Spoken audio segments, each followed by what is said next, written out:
उसकी दुर्गति नहीं होगी, वो ऐसे संयोग को प्राप्त होता चला जाएगा जो बड़े बड़े पुण्यात्माओं को भी नहीं मिलता।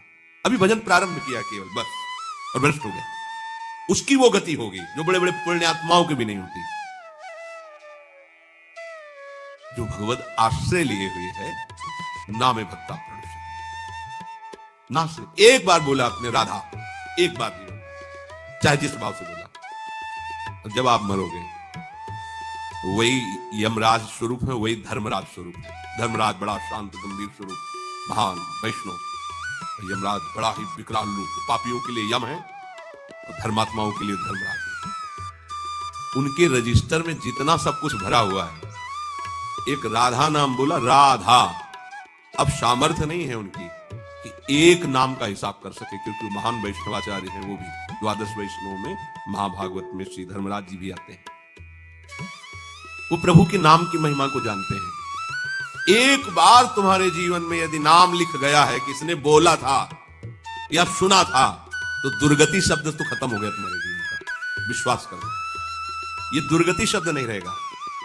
एक नाम, बस सबसे बड़ी बात है कि इस पर विश्वास की आवश्यकता है। बिन विश्वास भगति नहीं, ते बिन द्रवहि न राम, राम कृपा बिन शपनि जीव न लह विश्राम। एक बार, कई बार सत्संग में सुनाया है कि दो भाई थे। एक भाई धर्मात्मा और संत सेवन, साधु महात्माओं को देखते ही उनके चरणों में प्रणाम करना, आदर पूर्वक विनय पूर्वक घर लाना, उनका पाद प्रक्षालन, चरणोदक उतारना, उनकी पूजा करना, सुंदर भोग पकवान बना के उनको खवाना, आदर से विदा करना।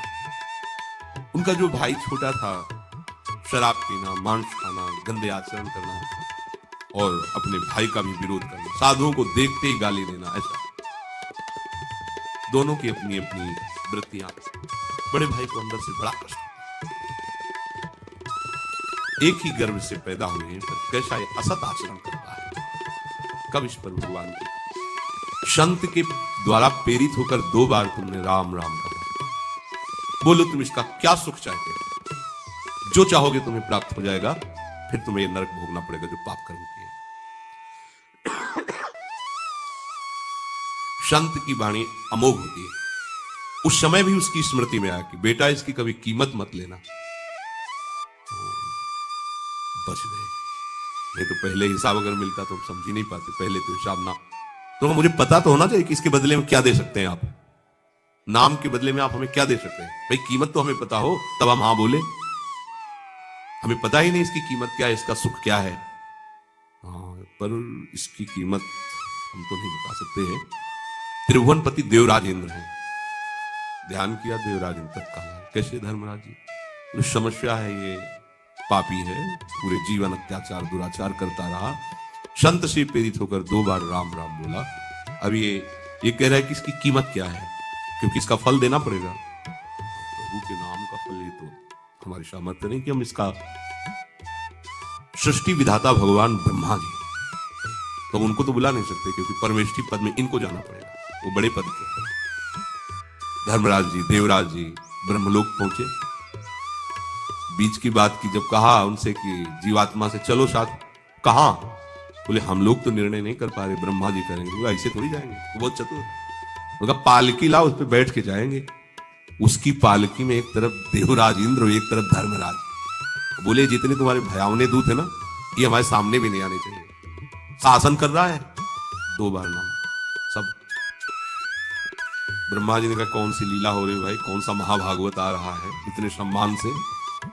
बोले प्रभु महाभागवत महापापी है, 2 बार ये संत के कहने से राम राम बोला है। आप पितामह हैं, संपूर्ण सृष्टि के विधाता हैं, क्या फल इसको दिया जाए? क्योंकि सारे फलों का लेखा जोखा आपके हाथ में प्रभु, इसको 2 बार राम राम कहने का क्या फल? दाढ़ी क्या? भगवान का नाम है होश में, ऐसे थोड़ी फाइनल में बोल सकते हो आप, होश में प्रमाणित। तो उन्होंने कहा देखो हम तो सृष्टि रचना और इसमें सब लगे रहते हैं, महादेव जी ध्यानस्थ रहते हैं नाम में, ओम नाम की महिमा जानते। भगवान शिव परम वैष्णवाचार्य महान। आइए आइए, कैसे आगमन हुआ कैलाश के? वो समस्या है। बोले पहली बात तो एक ही शब्द में हम कहते हैं कि नाम की महिमा तो पूर्ण रूप से हम भी नहीं जानते। कुछ महत्व देखा है।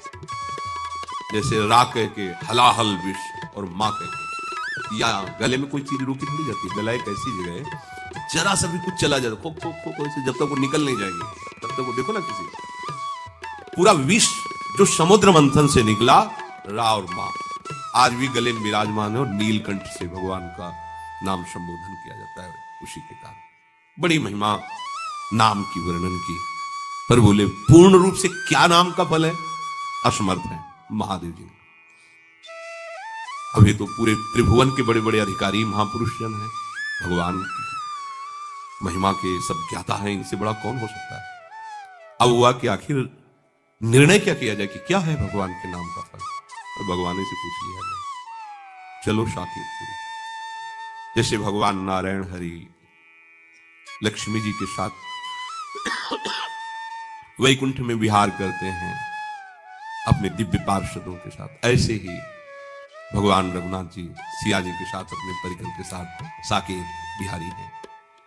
देखो इस पापात्मा जी को इनके साथ जा रहा है ब्रह्मा जी, महादेव, देवराज इंद्र, धर्मराज, अखिल लोक चूड़ामणि भगवान सिंहासन पर विराजमान है। वाम भाग में सियाजी विराजमान है, चरणों को फैलाते हुए महावीर, महाबली, परम ज्ञानी हनुमान जी, पूरा सब प्रभु मुस्कुराए। कैसे कैसे ये सब भगवत स्वरूपों का कैसे आगमन हुआ। बोले प्रभु बड़ी समस्या है, इसको आप ही समाधान कर सकते हो। ये जीवन भर आपकी आज्ञा का उल्लंघन करने वाला जीव है, शास्त्र विरुद्ध आचरण, पापात्मा, संत से प्रेरित होकर 2 बार आपका नाम लिया है। इसका क्या फल हो सकता है, क्योंकि हम सब असमर्थ हैं इसके फल का ठीक निर्णय कर सके।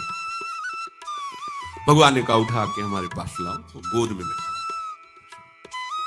दुलार करते हुए कहा कि कोई कितना भी बड़ा तपस्वी या साधन संपन्न हो, ऐसी स्थिति को नहीं प्राप्त होता, वो अपनी गति को प्राप्त होता है। पर इसने संत के द्वारा 2 बार नाम, तो नाम का क्या फल है ये तो पूर्ण रूप से हम भी नहीं कह सकते, और उसका महत्व क्या है ये तुम देख लो कि हमारा साधन भजन करके पदों पर पहुंचा जा सकता है, लेकिन हमारी गोद में केवल नाम का प्रभाव आप महापुरुषों के साथ यहां तक आए, अभी हमारे ही धाम में रहेगा। इसके बाद नाम की क्या कीमत है, क्या महिमा है, ये तो हम भी नहीं कह सकते। ये पक्का है, आपने जो भगवान नाम लेना शुरू किया तो नाश शब्द तो आपके जीवन से गया। जो नाना प्रकार की दुर्गतियां हैं, विश्वास करो नहीं हो, दुर्गति नहीं हो सकती। भगवान कह रहे हैं नैवेह नामुत्र विनाशस्तस्य विद्यते, नहीं उसका विनाश नहीं हो सकता। फिर होगा क्या, दुर्गति तो नहीं होगी। भगवान कहते हैं कि उसने निश्चय किया है ना मैं भगवत मार्ग में चलूंगा, बस इस निश्चय के कारण उसका कभी भी नाश नहीं हो सकता, दुर्गति नहीं हो सकती। मैं भगवत मार्ग में चलूंगा। अब चल नहीं पा रहा, लड़खड़ा रहा है, गिर भी पड़ता है, राहत न प्रभु चित चूक किए की, करत सुरत सहबार ही की। प्रभु बाहरी बात नहीं देखते, हृदय की बात को। हम चलना चाहते हैं पर चल नहीं पाते, यह हमारी असमर्थता है, पर हम पाना चाहते हैं। इस बात को प्रभु केवल जानते हैं, दूसरा नहीं। दूसरे तो सद्गुणों के महत्व को जानते हैं, उसको नजर में जच जाए तो महात्मा, और नजर से फेल हो जाए तो चाहे जितने बड़े महात्मा हो तो। प्रभु आंतरिक विषय को देखते, मेरे मार्ग में चलना चाहता है, पूर्वाभ्यासवश मेरी माया की प्रबलतावश ये आगे नहीं बढ़ पा रहा है, ना तो नहीं होगा, पतन शब्द नहीं उसके जीवन में होगा, ना मैं भक्ता प्रणश्यति। भगवान ऋषभ देव जी के पुत्र भरत जी प्रभु की प्राप्ति के लिए भारतवर्ष का राज्य का त्याग, रानी, महल, संपत्ति, सेवक, सब सुखों का त्याग किया। गंडकी नदी, जहां शालिग्राम भगवान जिस नदी में प्रकट होते हैं, उस नदी के किनारे एकांतवास करते हुए अपने चित्त को प्रभु के चरणारविंद में, उनके नाम में, उनकी सेवा में लगाने लगे।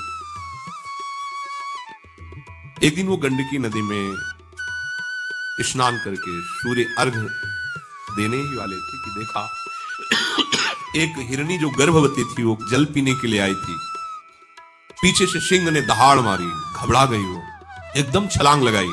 गर्भवती होने के कारण वो जो गर्भस्थ शिशु था योनि द्वार से जल के प्रवाह में गिर गया और वो आगे गिर करके मर गई। ये भरत जी ने देखा, वो तो मर गई जो मां थी, और अभी नवजात शिशु तो मर जाएगा जल में। दौड़े और उसको गोद में उठाया।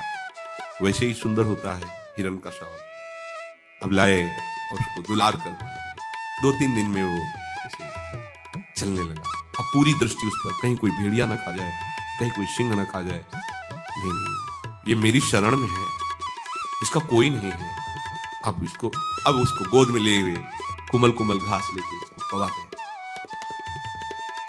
ये कोई गलत कार्य नहीं किया इन्होंने, ऐसा ही करना चाहिए। कोई भी भक्त हृदय धर्मात्मा वो ऐसा कैसे देख सकता है कि वो जीव मर रहा है और हम उसे जाने दें। जहां तक हो सके हमें प्रयास करना है उसके दुख दूर को, उसको बचाने का, उसको सुख देने का, पर बराबर नहीं, उस पर आसक्त नहीं हो जाना। इसलिए सेवा करनी है, पर ममता नहीं, निर्ममो निरहंकारा, अहंकार नहीं कि मेरे द्वारा इसका भरण पोषण होता है। सेवा करनी पर उसे ममता नहीं रखनी। ये परमार्थ के साधन की कसौटी है। सेवा करनी पर ममता नहीं रखनी, गलत हो गया यहां। सेवा की और ममता करनी। अब वो बड़ा हो गया था, वो अपने झुंड में चला जाए जैसा, उससे निरपेक्ष होना चाहिए था। उसका जीवन क्या प्रभु जाने। 2-4-10 दिन उसको संभाल दिया और छोड़ दिया, पर ऐसा नहीं हुआ, आसक्त हो गए। अगर वो आंख मूंद के ध्यान भी करना चाहते तो हिरन ही ध्यान में आता है, ऐसे खोल के देख लेते हैं कि कहीं उसको कोई जीव खा ना जाए। कभी कभी वो ध्यान में है, छोटे छोटे सींगों से ऐसे उनको बड़ा सुख मिलता है। पुत्र परिवार का जिस लक्ष्य की प्राप्ति के लिए त्याग किया, उसी लक्ष्य में ये बाधा खड़ी हो गई और वो समझ नहीं पा रहे। कभी गले में उसको ऐसे बैठाल के जैसे अपने बच्चों के साथ दिला ऐसे बन में, अब सारा का सारा समय उसे छूट गया। देखो मार्ग छूट गया, एकदम भजन छूट गया। भागवत में लिखा है जिस भजन के लिए उन्होंने सब का त्याग किया, उसी भजन का त्याग कर दिया। एक क्षण भी भजन नहीं कर रहे, बस उसी हिरण के बच्चे के साथ। अंतिम समय में उसी हिरण का ध्यान करते हुए उनका प्राण छूटा। अब क्या होना चाहिए था? दुर्गति होनी चाहिए थी? नहीं, ऐसा जब हिरण बने पूर्ण ज्ञान प्रकाश में, ओ मेरी दुर्गति अर्थात उस उत्तम मानव देह से जो भगवत प्राप्ति की साधना कर रहे थे, उसमें विक्षेप और मैं हिरण के शरीर में आ गया। अब नहीं, जिस दोष के कारण हमारा ये पतन हुआ, अब नहीं। अपनी मां को छोड़ दिया, बच्चा हिरण वही गंडकी नदी के पास है। हरी घास नहीं खाते, कहीं ममता ना हो जाए, बड़े सावधान। अपने शरीर को उसी गंडकी नदी में खड़े करके जो पूर्व में मंत्र जप रहे, वही मंत्र जप रहे हिरण के शरीर में, वैसी साधना प्रारंभ। क्या पतन हुआ? भगवान के आश्रित परमार्थ में चलने वाला पथिक कभी भी पतित नहीं होता।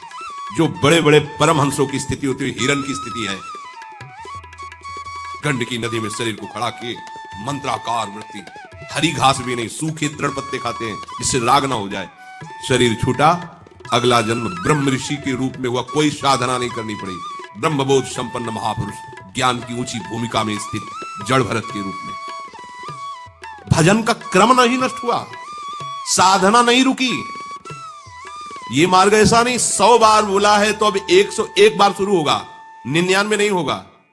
जितनी स्थिति में आप पहुंचेंगे उस स्थिति से कभी पतन नहीं हो सकता।